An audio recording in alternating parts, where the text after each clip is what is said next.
So while I will admit Rob is doing most of the bolting together work on the new fire blades, there is occasionally a job I do. And this one involves an electronically operated Ohlins fork that we're going to make not electronically operated anymore. So, I suppose I ought to show you how we're going to do this and the little modification we do along the way. I have half of the contents of my toolbox out because I've already done the rebound leg, and now we're going to do the compression damping leg. The idea of having the damping in two legs is it's much easier to independently control the damping, and it puts less stress through the oil than making it do two jobs. And our reason for removing the electronically adjusted Ohlins stuff is this cartridge is designed primarily for road use, so you can press a few buttons on your dashboard, change the settings in it, and hey presto, you've made some alterations without really knowing what you have to do with little adjusters. And it is an incredibly good system, and the bikes ride really, really well with this electronic stuff in.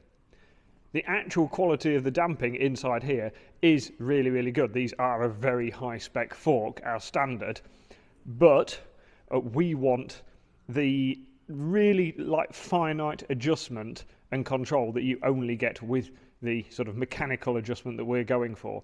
And so we're taking out this surprisingly high quality standard stuff and fitting an Ohlins pressurized FKR mechanical fork kit. First thing I need to do though, of course, is take the electronic stuff out. And so I've got to undo the fork cap, and it's easier once I've undone the fork cap to separate it from the cartridge if all the preload is off it first. And so, big spanner, and we'll just wind all the preload off.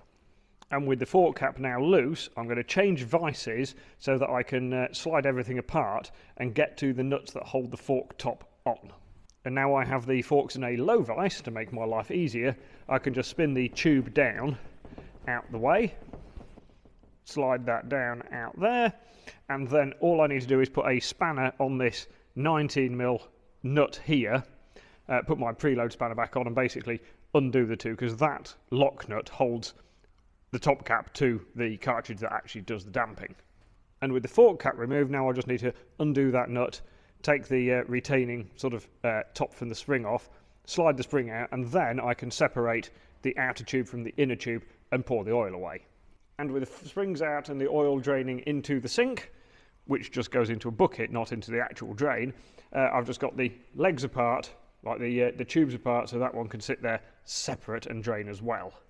And next job is to put a little hypodermic needle down this tiny little hole and let the gas pressure out of here, because there's about 5 bar of pressure in this little cylinder here, and that works in the standard cartridge, and that basically pressurizes everything, keeps it sealed, and allows for some compensation when the shaft is going into the sealed cartridge.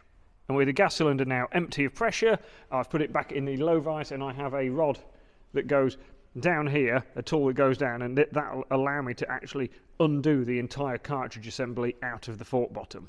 And with that undone, we can now lift the entire cartridge out, and there we go. One standard electronic cartridge. And this is our compression leg of our Ohlins FKR fork. So this is the damper tube, and I have to take it apart, so we'll slide that apart and show you what's inside.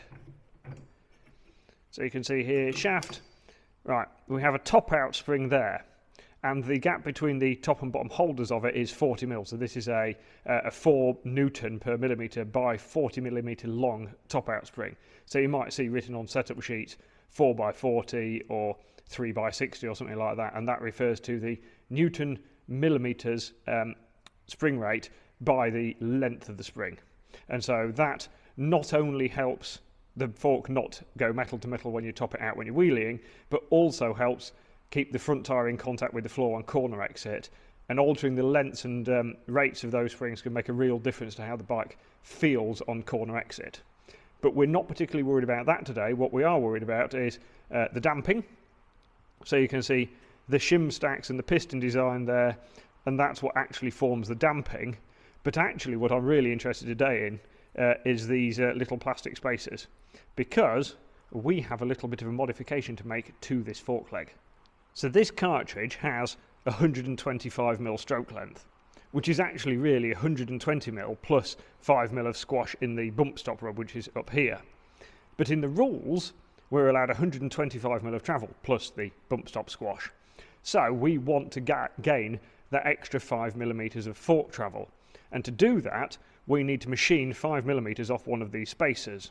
But that means I've got to get the spacer off, which means I need to warm this up to melt the Loctite and take the damping head off the shaft. So I've machined this spacer down by 5mm, so that's the 5mm extra travel we need, and slide that back on there. And then I can also slide my top out spring back on. And then the next thing I need to pop back in is this bit, a spring, but more importantly, the little needle that's inside it. So this little needle with the pointy end on it, that slides up the middle of the shaft, up there, and attached to the fork cap, or inside the damper tube more accurately, is this thin rod. So this goes down the centre here and pushes on the needle like that. And the little spring makes sure the needle doesn't get stuck in the hole it's going in, so pop that back in there now. So this rod is actuated by the damper adjuster, the bronze bit in the middle of here, in the middle of the fork cap. So it's screwing that, and that basically pushes the pin through there. That pushes the shaft down there, and that moves that little needle in and out of a hole. And the hole is to do with the holes on the damper assembly, on the piston. So you can see here we have a shim stack on the side of the piston, on this side. The other side just has a couple that act as a non-return valve, so they open relatively easily when we're going in rebound.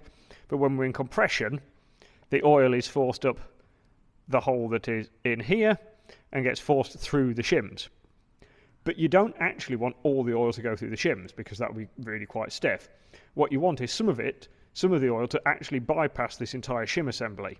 So to do that, we have a hole in the middle of there, and that hole goes straight through the middle of the bolt and comes out of this selection of holes in here.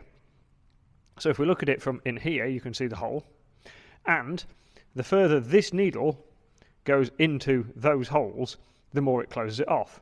So if I close the adjuster completely, that needle completely fills the little hole in there, and that stops any oil going through this bypass circuit. It means all the oil has to go through the shim stack, makes your damping stiffer.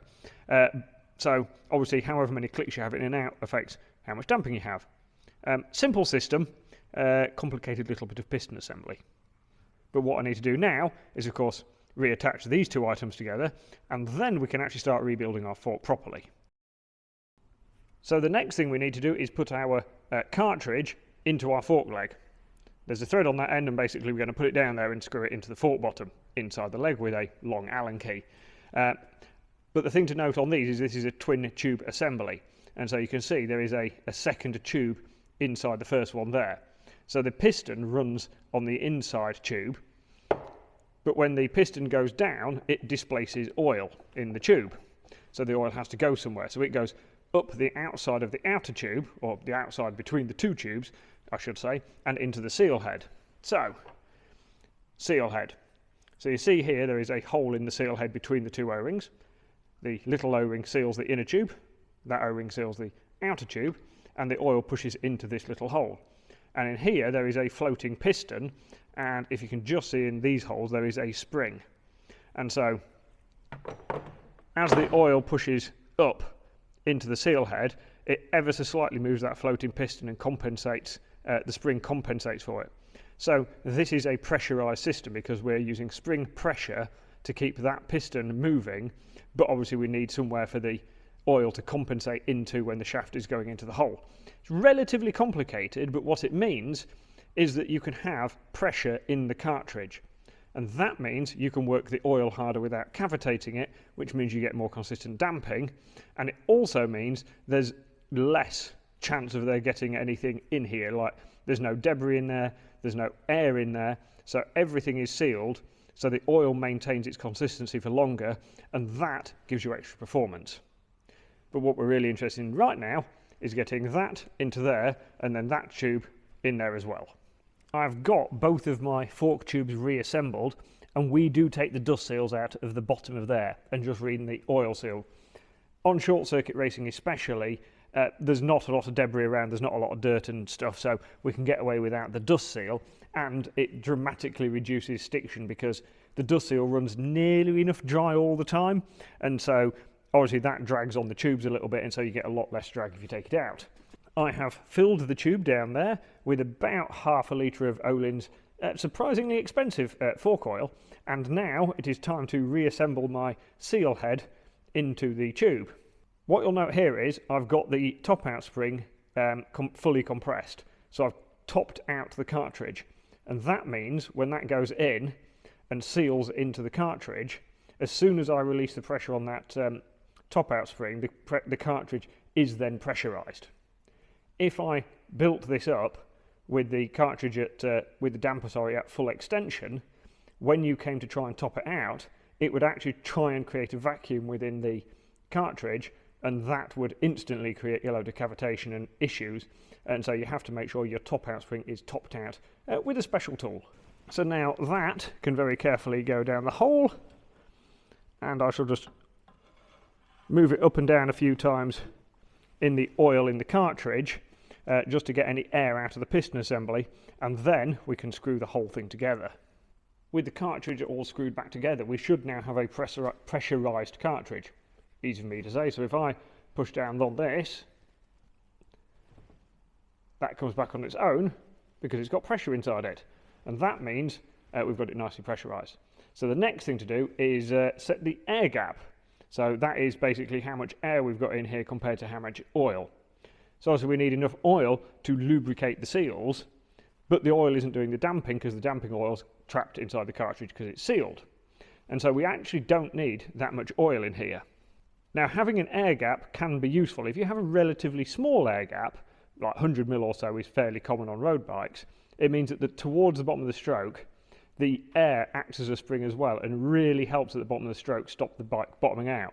So if you're going through big undulations on the road or potholes or whatever, having a fairly small air gap is useful. On a short circuit race bike, that's not an issue to us, and so we want quite a linear stroke. So we tend to run a really big air gap. We're actually running these at 238 mil of air gap, and that means all the way through the stroke we get like a nice linear progression, and that means it's easier to calculate spring rates and preloads on data and gives the rider a more consistent feel. So I've set my air gap by basically having a really long syringe and pulling out the excess oil, and I could now put my spring back in and this spacer tube that sits underneath the spring. But at the moment we have 5mm more travel than we had when we started. And that means if I just put everything back together, the spring at the top of the stroke would just rattle around and the spacer would rattle around, and that's no good. And so we're going to take away one of the standard plastic ends of here, of the spacer tube, and add this one, which has 5mm more spacing on it basically, but it also has these little magnets in, so it sticks to the fork spring, so when you pick the fork spring out, it brings the spacer out with it as well, makes it a lot easier if you're doing air gap setting changes at circuit. And now with my spacer attached nicely to the bottom of my fork spring, I can pop that in there, slide that down there, then I have a little retainer for the top of the spring, and what I need to do now is just top out my top out spring, get a 19mm spanner on that so it holds the assembly together, take off my puller, get my fork cap, and because this is a race fork, you can't get the damping adjuster wrong distance down the damper like you can on a lot of road forks, so I just have to screw it down as far as it goes, nip the fork cap to the nut, happy days, slide the tube up, screw it all together, job done.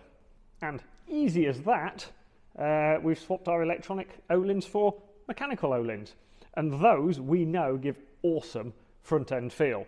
So these are actually Decos forks.